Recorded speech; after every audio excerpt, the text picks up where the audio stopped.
This video is now in session. Today I want to talk about the Sun Belt and the Rust Belt strategy for both the Republican and Democratic Party, because right now we have more swing states, more electoral votes in contention than ever before, and this is because of one man, Donald Trump. He was able to open the Rust Belt to Republicans in the future, in 2024 and beyond. So, as a result, I'm going to talk about the differences between catering to the Rust Belt and catering to the Sun Belt. Now, I put in Alaska not because it's part of the Sun Belt region. It definitely is not, but because it can be considered going as democratic as Texas would be. So, with the rise of Donald Trump comes the rise of the Republican Party in these states, in Minnesota, Iowa, Wisconsin, Michigan, Ohio, and Pennsylvania. And with Donald Trump rising here, you have Democrats rising in North Carolina, Georgia, Texas, Arizona, and Nevada. Not so much in Florida, but still some amount in Florida. Florida it's special. It's a mix of both, I should say. So, which strategy is better? Republicans have at this point committed to the Rust Belt strategy in the future, since they've essentially said that they're going to stay with Trump no matter what, even if he is part of inciting an insurrection at the Capitol. The majority of Republicans still side with him, and Donald Trump's strategy is primarily the Rust Belt, flipping Wisconsin, Michigan, Pennsylvania, Ohio, Iowa, and Minnesota, as well as Maine 2nd District. So as you can see here, this Rust Belt strategy gives Republicans a total of 78 electoral votes. Now, if you compare this to Democrats' future strategy, which will most likely be the Sun Belt strategy involving Nevada, Arizona, Texas, Alaska, Georgia, North Carolina, and Florida, that gives them 125 electoral votes, which is more than the amount of states that Republicans have or will have in the future. So as you can see, just by the numbers alone, the Sun Belt strategy is much better to go for both Republicans and Democrats, because if Democrats are able to get these 125 electoral votes, then that means that they will be winning in every future election. If they get Texas alone, then they're well on their way to winning in every future election. And if we look at the political trends, here we have Texas. Texas right now, 5.5% in 2020. If we go to 2024, this will be 2.3% for Republicans. And then 2028, if it keeps going on this average decline of around 3.2 percentage points, then it's going to flip to Democrats by almost 1 percentage point. So we can see how Texas is turning blue along with all of these other states. Meanwhile, the Rust Belt is turning more red. And ultimately, Republicans right now will have an easier time getting all of these Rust Belt states. The people in these states are socially liberal, but are starting to vote from Democrat to conservative, and from Democrat to Republican. And then here, there are a lot of socially conservative people here, but they're starting to vote from Republican to Democrat. So it's going to be easier for Republicans to get these groups of voters who are voting more for them. But ultimately, it's not the best strategy to take, because it's 78 electoral votes versus 125 electoral votes. That's a big difference. And ultimately, they've sided for that. And Democrats are going to do better and better in the Sun Belt. And soon, I wouldn't be surprised if they were able to flip all of these states, including Florida and North Carolina.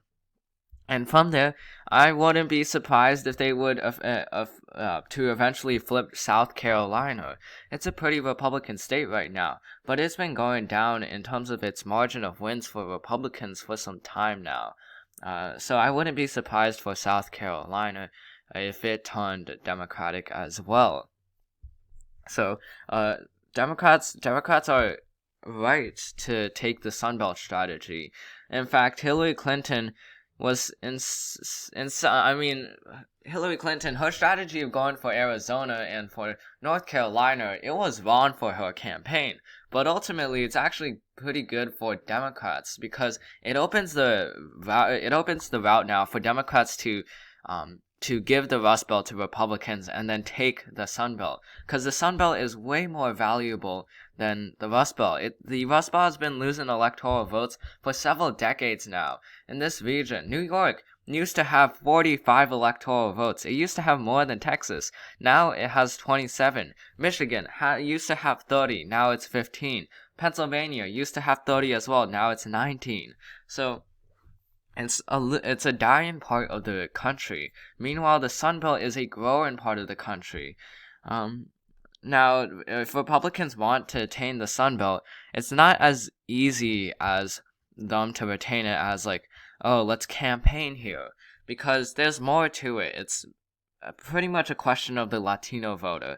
The Latino voter, in one of my first videos, I made a video about that voting block and how it isn't really a one group voting block, but multiple. But ultimately, they both are for increased immigration, and of course, for Latino voters, immigration is most likely not going to be the majority or the most important issue for every Latino. But immigration definitely has a big say in politics in the South, and a lot of people are for immigration.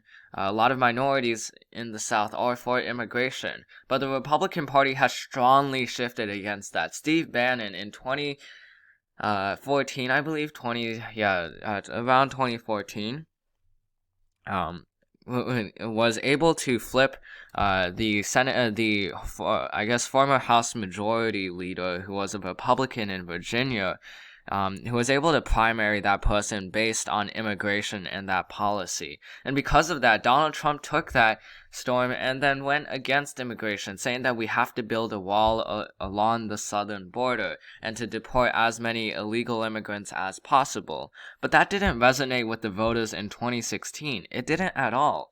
And in 2020, some of those voters went to Donald Trump, but not because he had good policies. It was because Joe Biden, in their eyes, was not a good candidate, but they still support Democrats. There's people along the Rio Grande Valley who were disappointed at Joe Biden, but ultimately will still side with the Democratic Party in the future. And as a result, that will flip a lot of districts in these areas. It will flip Senate seats here. Democrats were able to flip 4 seats in the Sun Belt within 2 years. They were able to flip 2 seats from Arizona and 2 seats from Georgia. And if you count 2016, I believe they were able to flip another seat from Nevada, but I may be wrong with that. And if you keep expanding, 2008 is when a Democrat was able to win the presidential race. And then for Texas has become much and more closer to becoming a swing state than in 2000 when George W. Bush won his presidency. And that shows how Democrats are gaining strength in the Sun Belt.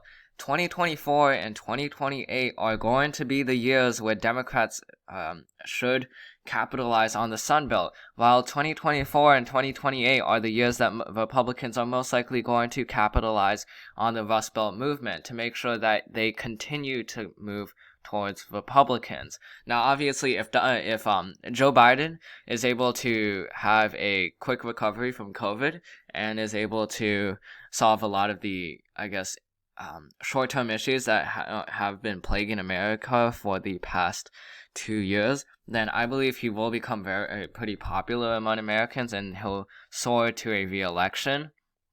Now, if he does botch the COVID response, then obviously he's going to lose a lot of seats in 2022.